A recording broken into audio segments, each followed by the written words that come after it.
Welcome, I'm Sam Faddis. This is And Magazine's Ground Truth. Today we're picking up where we left off with Brad Johnson last time. The first part of our discussion with him was really sort of focused on the intelligence community and what's wrong. We'll call that the problem segment. Segment 2 here, we're going to try to talk about how we fix this. What's the way forward? To rehash or to remind everybody, Mr. Johnson is a retired CIA operations officer, case officer, what everybody else in the world would call a spook. Senior officer, been chief of station abroad, expert in pretty much every tradecraft skill you could identify, surveillance, counter-surveillance, etc. These days keeps busy as president of Americans for Intelligence Reform. He's also a commentator, writer with Epoch Times, which if you're not familiar with that publication is superb, and on air with One America News Network talking national security issues. Brad, welcome.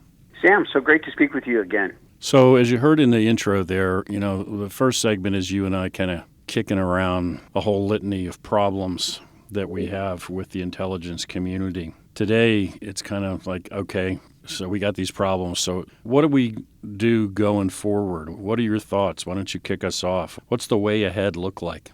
Sure. Let me kind of start at the top with some of the problems, and we'll kind of work our way down the scale into smaller solutions that will help. One of the problems is that you have mission creep, and you've got so many agencies have now become involved in intelligence, and as I said, there's always mission creep and bloating that starts to take place. That is part of the problem. That's part of the cause of some of these issues that we've been having. And it's one of those things that has also been weaponized. For example, when at NSC, which became wildly bloated during the Obama year, as soon as they knew that President Trump-elect Trump had been, was going to win and going to take office, they started a hiring frenzy and filled NSC with their cronies and people that they considered politically reliable, which is part of why it is so politicized today and why it's been used to attack President Trump over and over and over. And part of the, a real serious problem out of that sort of thing is that now you've got a president of the United States that knows he can't trust his intelligence community. And that's where we find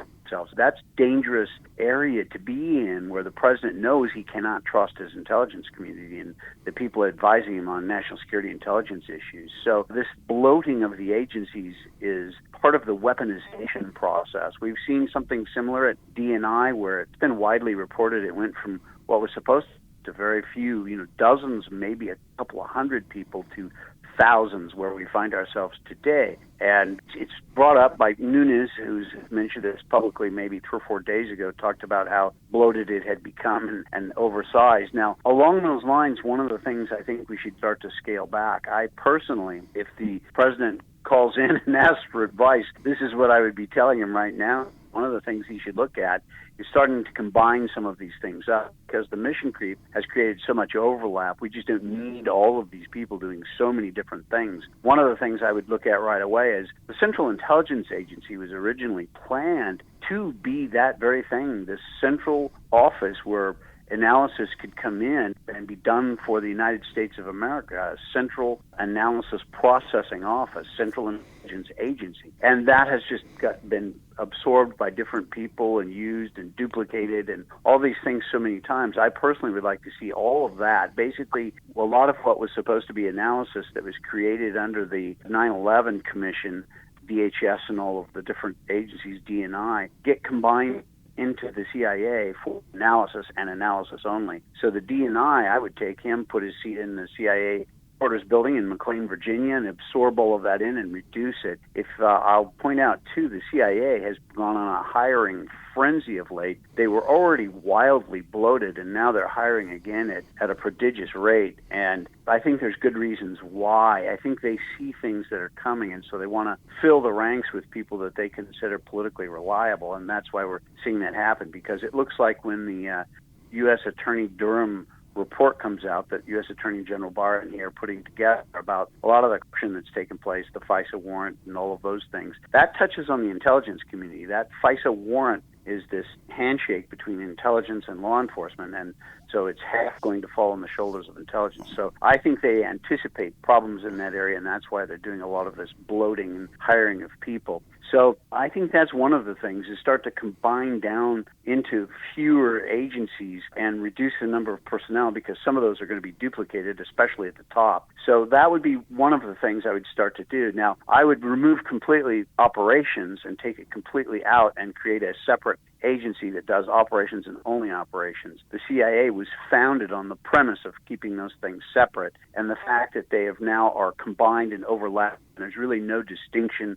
There's no operations cadre in this as it once existed. It's sort of one size fits all. Anybody can apply for any job. Sometimes an analyst will get it. Sometimes people that are supposed to be operations people get it. It just varies so widely that you lose that pipeline of training to create operational expertise. And let me just say, having come from all of that, being familiar and having been trained in and inducted in a dangerous area, all of these types of operations, it isn't something you go learn in a 2-week course and you can just get anybody to go do it. Even within the operations cadre as it used to exist, there were certain people that just happened to have that knack and certain people did not, even among case officers. So it's just not something where a one-size-fits-all solution will work. That's a formula for getting people killed, which is what it does. Of course, we don't hear about those sorts of things, but that's the type of thing that I believe is going on in the background. So to recreate that operations agency that does that begins to bring trust back into the analytical product, which is the reporting, the work, the finished intelligence that goes to decision makers. Because you don't want analysts going out overseas developing their own sources, because who are they going to rely upon in the information when they're back doing analysis on things? And that's going to be the sources that they know. It's what we would call being wed to your source. And you want analysts to be 100% separate from that, so they have absolutely no preconceived notion, no ideas of providing greater emphasis to one source over another, so that they can take all sources, balance them as best they can as to who's been more accurate in the past and those sorts of things, to weigh the information in a completely neutral, unbiased fashion, so that they produce best product at the end of the day they give to decision makers, to the leadership of the United States of America, both Congress and in the executive, the press. So once you start combining those two things up, you start to degrade that information, and this is what we've seen happen. It's greatly degraded. It's very political now. It's weaponized. It's used for all sorts of things it was never, ever intended to be. So I think it's extraordinarily important that those things be separated back out. I would even say, if anyone were to read back following World War II, as these decisions were laid into place as to who does what and what powers, everyone knew that espionage is an important, powerful thing needed, but it also represents a danger. And now, initially, the FBI very badly under J. Edgar Hoover wanted to have all of that espionage under his control and have what is essentially today the CIA also be part of the FBI. Now, everyone recognized that was too much power in too few hands. And, of course, J. Edgar Hoover, according to what was written about him today, was quite the little guy that liked to blackmail based on information he had in his hands. So everyone can see that was what the KGB was in the old days. It was both law enforcement on a domestic stage and espionage across the world. So that's just so much power in so few hands. And I point out that part of, I think, why we're in trouble today with all the political corruption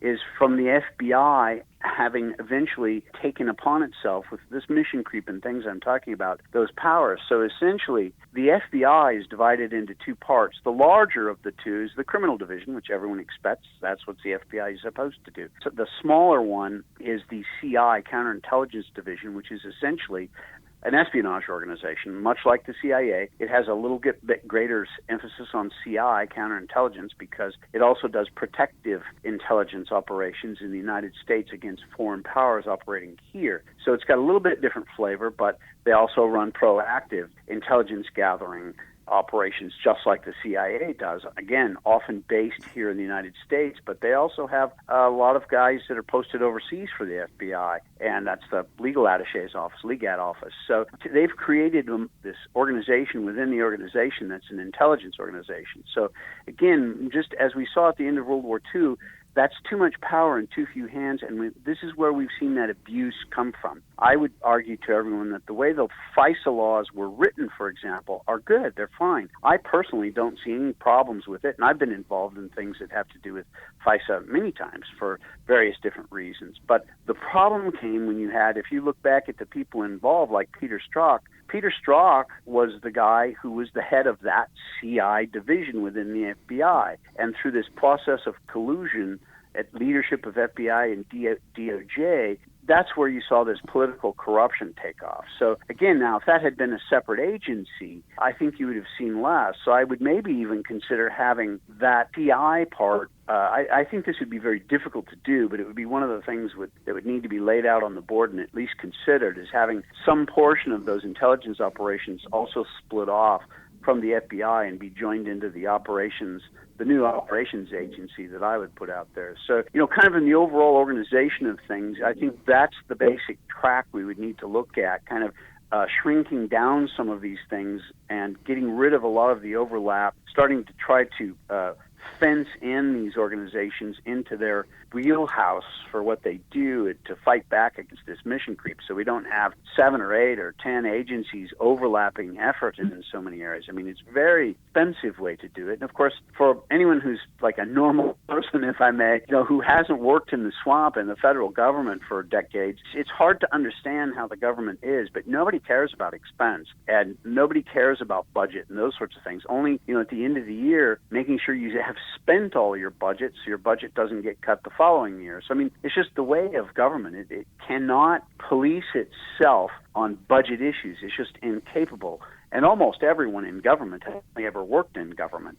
So you don't have that private sector experience where people come in and look at it and go, wait a minute, you're pissing money down the drain right over here. You shouldn't be doing it that way. We should be doing it this way. They just don't have that built into the system, and there's no way to bring in really a watchdog way to keep government lean and mean. I mean, everyone tries to reform it, but it's just not capable. So that's why I would push the limiting of responsibilities for all of the different agencies to try to get rid of as much of that overlap as we can, because you're paying for the same thing twice in essence, so it doesn't make sense. Now, continuing down that scale, part of the problem is the personnel that we're bringing in, also the personnel that we're promoting. And for decades, what's been going on is a type of political corruption and how all of those things are done until we find ourselves in a position like what we've seen at the FBI in particular, just because I don't mean to pick on them overly, but it's just very easy to see with them because they're much more public than, say, the CIA. At the FBI, part of the reason they have all these guys at the top and they're all of the same political perspective that allowed them to fall into this political corruption trap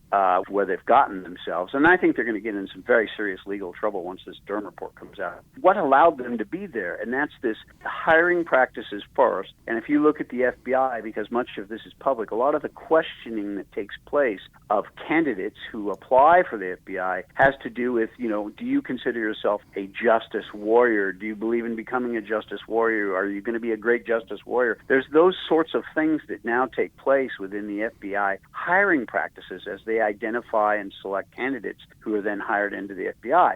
So it's this selection process where they select out anybody else that's not of this political perspective. So they're bringing in overwhelmingly something like 70%, maybe more, of people who really think that way. They're editing out people who have any sort of other perspective, which is not the job of the FBI. They're not here to be a political organization. They're here to, they're not the DNC. They're the FBI. They're here to enforce laws. And justice, the statute that we all look at justice, has that blindfold on. Well, the FBI needs to be of that frame of mind. They're not here to politics of anything. They're here to enforce the law. If you don't like the laws, then you vote in new people who change it. That should be the concept that's used, but it's not. Now, that practice has carried over into all of the federal agencies, which is, again, why we see it being weaponized so much now, and all of this political corruption that exists now is as a result of that. So I think those hiring practices need to be really rehauled just from top to bottom,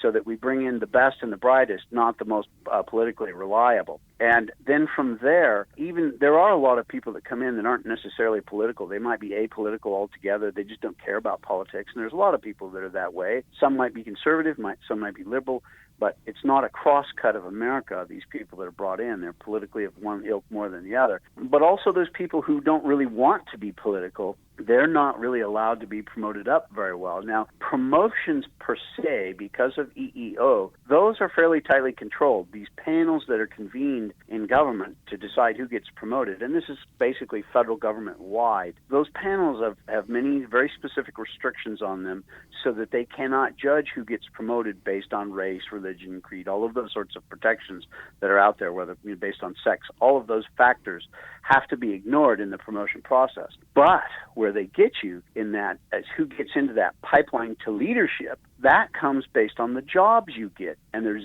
zero control over how people are given jobs. And so what happens, and has happened for a very long time, the people that are selected to go into the really good slot are selected based on this political reliability. They're no longer picked for their ability to actually do the work. They're picked for their ability, not their ability, but their political reliability. So if you get all the choice jobs, going to get promoted. So that's how they control who gets into that leadership pipeline, and those are the only guys that go up and forward. So if you're not in that group, if you're not political or you're a conservative, any of those other things that's not of their little group, the old boys club, then you'll just never get the right jobs, and so you'll never get the ticket punches that get you promoted up through that pipeline. And that whole process has been consolidated. So that's why we see all of these same sort of people. This political corruption in the FBI could not have existed if all of the top people who were involved in the FISA process specifically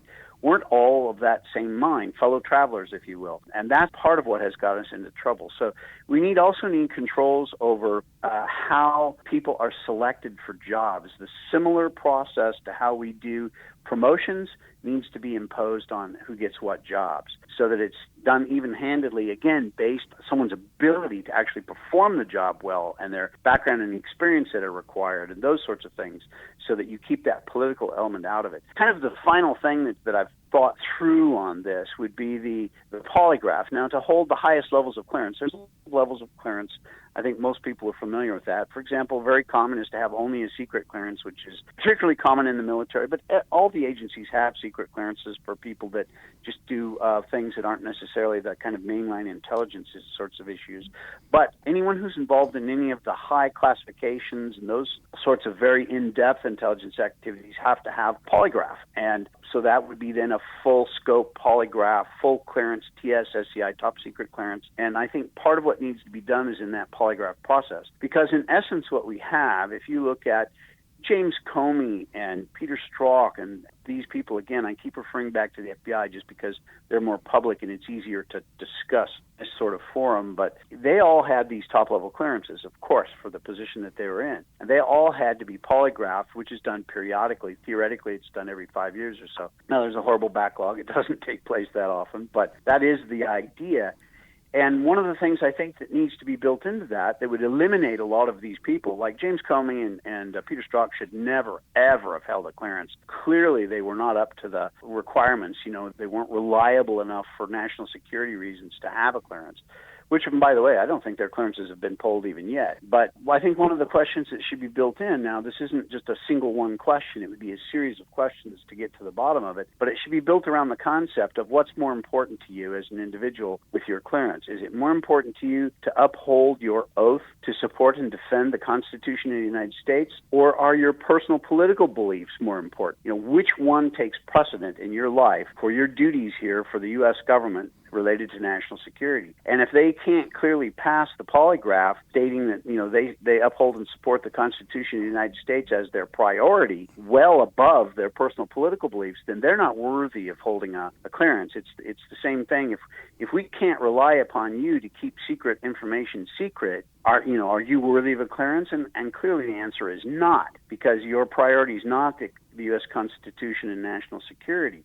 Your priority is something else. So we've long eliminated people from having a security clearance, not passing the polygraph based on questions of this ilk. So that would be kind of the final thing I would build into this, so that we could start to eliminate these people whose personal political beliefs let them leak secrets. And I would just one little example of that. It's an unusual name which is stuck in my mind. But about 3 years ago, when Trump first became president, a lot of people trying to damage him politically through whatever means they could. And there was a young lady named Felicity Winner, I believe, was her name, and she had taken a classified document, printed it off, took it home, and gave it to the press. And so she leaked information. And why did she leak it? When she was arrested for this, and I believe she's still in jail for this leaking of classified information, what she said was, well, she thought it would damage President Trump. So clearly right there is just a perfect case of somebody whose personal political beliefs were more important than their responsibilities to national security and the Constitution of the United States.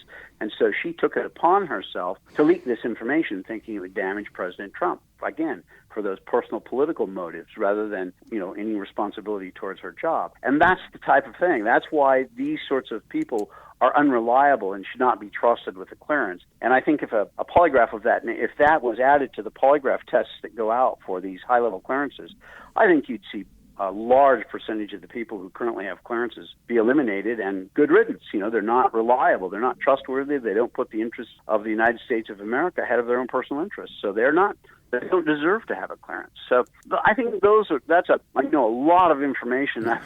I've touched on many different subjects, but that's kind of an overview of, I think, where I would start. And I think that would get us well down the road to really having a lot stronger, more robust intelligence community. Well, you're on a roll, man, so I let you go. But listen, I want to come back, and I don't know if so much as focus on a piece of what you said as come at it from a different optic and get your response. Not a different optic, just a slightly different slant. You've touched on a lot of stuff here about bloat and about people getting selected for assignments irrespective of performance based on political considerations, a lot of these things. And what it appears to me, based on my experience when I was still with the agency and then working with the intelligence community extensively since, is that we've thrown all this money at this general problem of intelligence, particularly initially with a focus on counterterrorism. And we've built a lot of new entities like the DNI and built God knows how many new buildings and put people in front of flat-screen TVs, flat-screen computer monitors all over Washington. But when it comes down to it, despite all of this, or maybe because all of this is a better way to look at it, when the rubber meets the road in terms of performance and effectiveness and actually getting after the target, particularly, in my opinion, when it comes to human intelligence,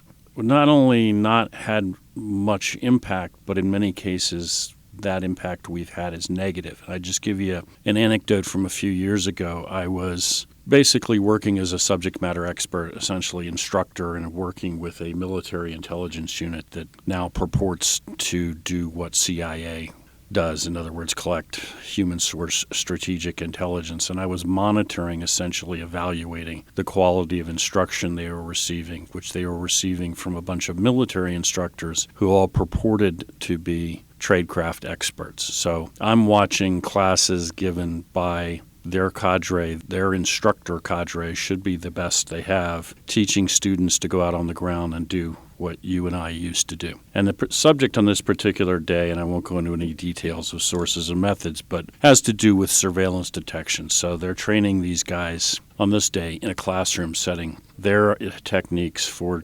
determining whether you're under surveillance when you're abroad, whether the bad guys are watching you. And frankly, I'm listening to the instruction, and the longer it goes on, the more perplexed I become, because there are all sorts of things being thrown out as doctrine or as techniques that neither you nor I'm sure, would approve of. The longer the instruction goes on, the more confused I am. And I'm sort of almost to the point where, despite the fact that in this setting I'm just there as an observer, where I'm about to interrupt the class because I just can't take it anymore. And one of the students asks some questions, and then a series of follow-up questions, and the instructor becomes more and more uncomfortable and less able to provide a coherent response. And finally, the instructor says something to the effect of, well, I can't answer that question because I've actually never been under surveillance on foreign soil. I've never seen surveillance. And then the student says something to the effect of, well, because there are 4 or 5 instructors in the room, what about the rest of you? And they all then own up to the fact that not a single one of them has ever been operational on foreign soil in an environment where there was hostile surveillance. And yet they are instructing as if they are experts. And you realize, actually, there's not a single person in this room, outside of myself, who has actually ever operationally done really anything on foreign soil. And yet there's between students and instructors, 30 people sitting in this room, all of whom theoretically represent themselves as case officers. And on somebody's books somewhere, this is an alleged capability of the U.S. government. And it's back to something that you hit on earlier, which is, there is really a fundamental difference between case officers and ops officers and analysts, and not everybody can be an ops officer, and not everybody has the skills, and not everybody can do this job, and trying to make everybody fungible and focusing on political correctness and mass producing this. We're back to where you started your discussion. Bloat. Thousands and thousands of people and millions of dollars. And then I'm sitting in a room and we didn't go into this, but probably not only have none of these guys ever run a real surveillance detection route, but probably not a single one of them had ever actually recruited a source either. And yet they're all claiming that they're spies. And that, to me, was kind of a microcosm of where we are. So it really resonates me when you start talking about, I'm putting words in your mouth to a certain extent, but let's get back to basics and actually doing the job. Yes, I would agree completely, and I've sat in some of those classrooms too, and not to besmirch the military in any way, because I enjoy working with the military, particularly what is not commonly known, but the Army Special Forces is the sister organization of the CIA. So in many ways, we speak the same languages, and there's a lot of overlap. They taking on the direct, kinetic energy delivery system, aspect of the espionage business, where we kind of stuck with the pure espionage part of it, where the intelligence information thing. I'm phrasing this very loosely, not to get into too much detail about either, but yeah, and it's one of the problems when you get to not so much SOCOM, not so much the Special Forces guys, but when you get to Big Green or any of the other arms of the military, you've got these guys that have moved up and they think in big numbers and lots of people and all of that, and they'll just say, well, put together a course and train 40 of those guys, and we'll throw these guys together. And they've had some courses that they've done, where the Brits and different people have been involved in different operations, and they had their experience, and they'll go get this training from those guys and then come home, and I would be 90% sure I can name the course that those instructors took. And I won't identify it, but I'm 90% sure I can tell you exactly what course they took, from where they derived their, expertise, and all of those sorts of things too. And I think one of the reasons why, if you look at General Donovan, who founded and ran the OSS, it was one of the reasons, and you read letters, it was one of the reasons that he was, thought it was a good idea to split the CIA off to become a civilian organization, because the way of thinking and all of the military, there's a lot of doctrine built into it. If we need artillerymen, we'll just go, put these many guys through the course until we have enough good ones to go forward. And espionage is not that. There's no espionage. The operations end of it is more of an art form than a science, so it doesn't lend itself to that and adapt well. And so these things that you have to do to be good at espionage are not the type of things that are what makes you good at being a military officer. And I think Donovan recognized that. And if you looked at his old books that people have written, there's one written by a man who was OSS originally. It's called, I think, Someone Stepped on My Cloak. And he later became a CIA officer, but he was writing about his OSS experiences and the things that he did as part of his training exercises and to qualify and all of that. They're just wildly off books. They're just things that show that you can fall into a situation and just happen to have navigated ways. And those are the types of talents you look for, people that are good at espionage, and those are not the type of things that you look for out of the military that make a good officer. So they're just such completely different areas of development. Not everyone can be everything, and as you mentioned, not everyone makes a good case officer or ops officer. Just as a lot of people don't make good analysts, and a lot of people don't make good military officers. It's just those are different skill sets, and law enforcement and all of these things, they're separate skill sets, and it would be extraordinarily rare for any one person to be truly gifted at all of those. So you want the selection process, pick out people who are good at it. And you're right, we just don't do that anymore. I would kind of finger at EEO, because what that did I'm not saying that was all bad. It's done some things that were good too. But one of the things it's done that's bad is it doesn't let you use sometimes performance criteria, because performance criteria doesn't necessarily give you the answer you want. EEO demands that you get, results that match the population demographics, and those two things just don't necessarily match. And so, of course, what's happened as a result is they withdraw the performance criteria in favor of the EEO criteria. So it's a two-edged sword, and that could certainly be refined in some ways that would help, performance issues, what floats to the top, versus some sort of political criteria that floats to the top. One of the many issues that are out there that we're facing.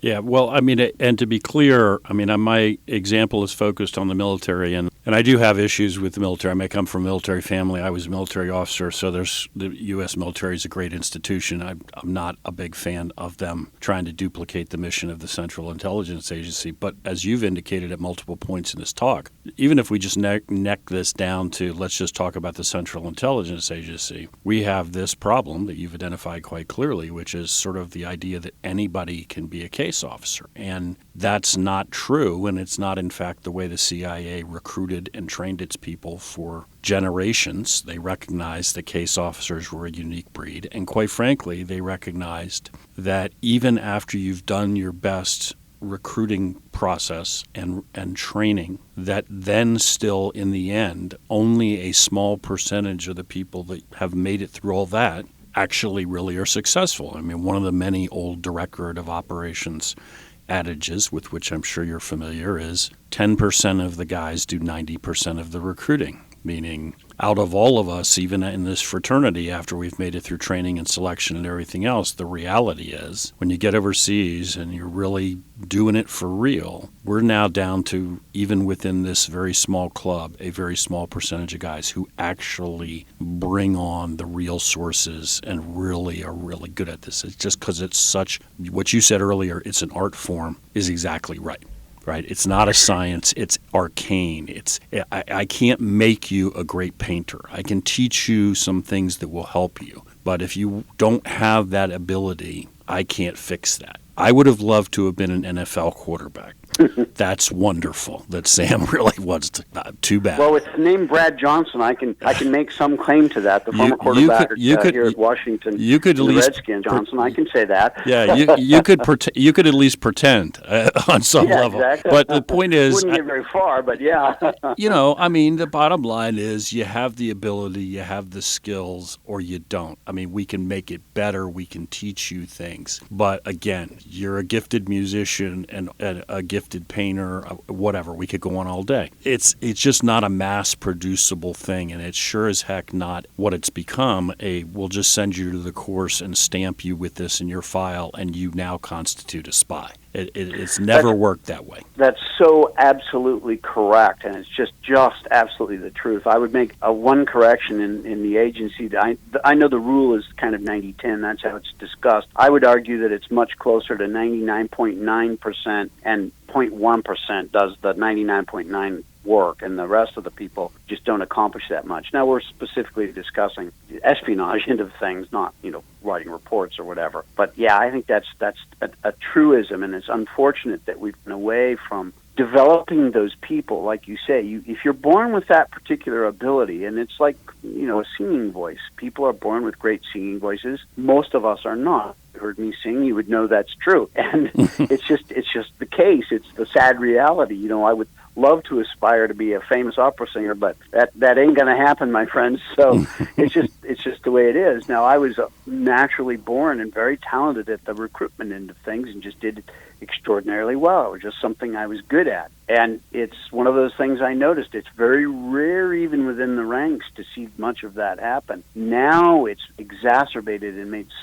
much worse by what we've seen happen under the former John Brennan, the former director of the CIA, John Brennan, during the Obama years, as he famously went out and did this NPR interview and had talked about it publicly, this reorganization, which he called the modernization. Now, some of that was good, that he did some things in the technical fields, selection and so on, it looks pretty good to me. Hadn't worked on it there, so haven't seen the inside of it, but just from what I saw publicly, it looked pretty strong. But on the weekend of it, what he did, and what you and I are mentioning here, is he did away with the operations cadre. And General Schwarzkopf, Stormin' Norman, as everyone called him, from the first Iraq War, who I unfortunately never met before he passed away, but everyone who ever knew him that I've ever met, even his detractors, have all kind of admitted that he was an absolutely brilliant man, a genius IQ guy. And one of the things he said during a number of interviews that he commented on back in the day of the Iraq War that has stuck with me is he commented about how good the U.S.